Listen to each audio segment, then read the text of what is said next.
Assalamualaikum warahmatullahi wabarakatuh. Perkenalkan, nama saya Pina Rahayu dengan NIM 1862050084, Prodi PG PAUD, kelas C. Video ini saya buat untuk memenuhi tugas UTS mata kuliah Profesi Keguruan dengan dosen pengampu Bunda Roja Yenita MPD dalam Undang-Undang Republik Indonesia Nomor 14 Tahun 2005 tentang Guru dan Dosen, menyebutkan bahwa seorang guru adalah pendidik profesional yang tugas utamanya adalah mendidik, membimbing, mengajar, menilai, melatih, dan mengevaluasi peserta didik mulai dari pendidikan usia dini, pendidikan dasar, pendidikan menengah, dan pendidikan formal. Ada 4 kompetensi guru. Pertama, kompetensi kepribadian. Kompetensi guru yang pertama adalah kompetensi kepribadian. Kompetensi ini adalah kemampuan personal yang dapat mencerminkan kepribadian seseorang yang dewasa, arif, dan berwibawa, mantap, stabil, dan berakhlak mulia, serta dapat menjadi teladan yang baik bagi peserta didik.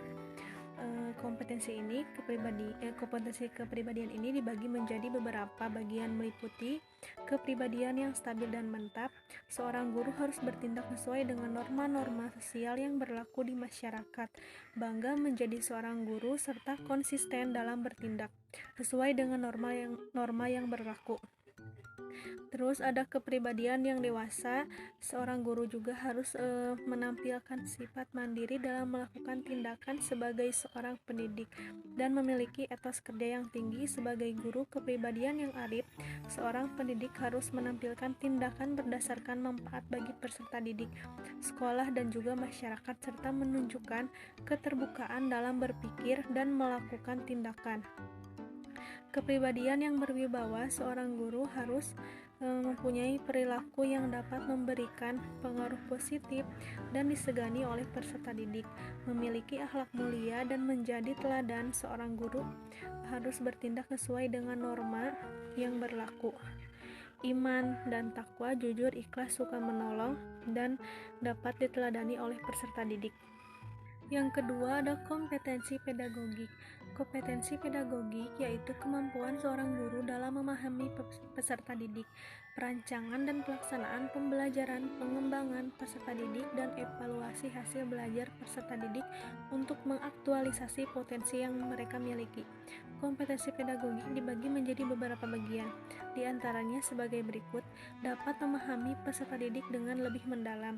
Dalam hal ini, seorang guru harus memahami peserta didik dengan cara memanfaatkan prinsip-prinsip kepribadian, perkembangan kognitif, dan mengidentifikasi bekal untuk mengajar peserta didik. Yang kedua, melakukan rancangan pembelajaran. Lalu guru harus memahami landasan pendidikan untuk kepentingan pembelajaran seperti menerapkan teori belajar dan pembelajaran, memahami landasan pendidikan, menentukan strategi pembelajaran yang didasari dari karakteristik peserta didik, materi ajar, kompetensi yang ingin dicapai, serta menyusun rancangan pembelajaran.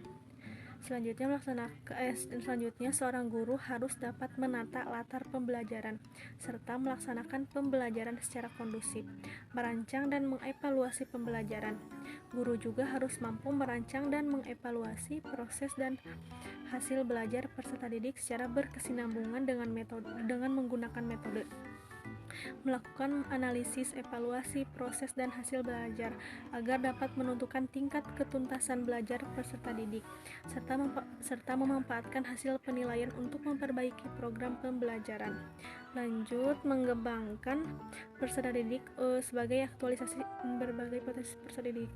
Seorang guru harus mampu memfasilitasi untuk dapat mengembangkan potensi akademik dan non-akademik yang mereka miliki.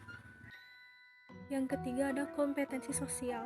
Kompetensi guru selanjutnya adalah kompetensi sosial, yaitu kemampuan yang dimiliki oleh seorang guru untuk berkomunikasi dan bergaul dengan tenaga kependidikan, peserta didik, orang tua peserta didik, dan masyarakat di sekitar sekolah. Kompetensi sosial ini meliputi pertama, memiliki sikap inklusif, bertindak objektif, dan tidak melakukan diskriminasi terhadap agama, jenis kelamin, kondisi fisik, ras, latar belakang keluarga, dan status sosial. Guru harus dapat berkomunikasi secara santun, empatik, dan efektif terhadap sesama guru, tenaga kependidikan, orang tua, serta masyarakat sekitar. Guru dapat melakukan adaptasi di tempat bertugas di berbagai wilayah Indonesia yang beragam kebudayaannya. Guru juga mampu melakukan komunikasi secara lisan dan tulisan.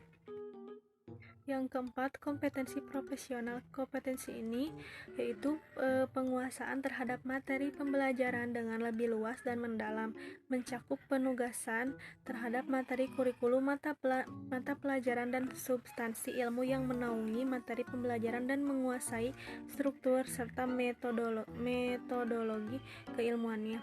Kompetensi ini meliputi penguasaan terhadap materi, konsep, struktur, dan pola pikir keilmuan yang dapat mendukung pembelajaran yang dikuasai, penguasaan terhadap standar kompetensi dan kompetensi dasar. Setiap mata pelajaran atau bidang yang dikuasai melakukan pengembangan materi. Pembelajaran yang dikuasai dengan kreatif melakukan pengembangan profesionalitas secara berkelanjutan dengan melakukan tindakan yang reflektif, menggunakan teknologi dalam berkomunikasi dan melakukan pengembangan diri. Menjadi seorang guru adalah pekerjaan yang sangat mulia. Kemuliaan seorang guru datang karena ia merupakan sosok yang berperan penting dalam membawa masa depan seorang anak didiknya. Selain itu, tingkah lakunya menjadi panutan bagi semua orang. Menjadi guru memiliki tantangan yang sangat kompleks, salah satunya bagaimana kita dihadapkan dengan sebuah karakter yang berbeda-beda dan bagaimana kita dapat mendidik dari perbedaan karakter tersebut. Sekian materi yang dapat saya sampaikan, kurang lebihnya mohon maaf. Wassalamualaikum warahmatullahi wabarakatuh.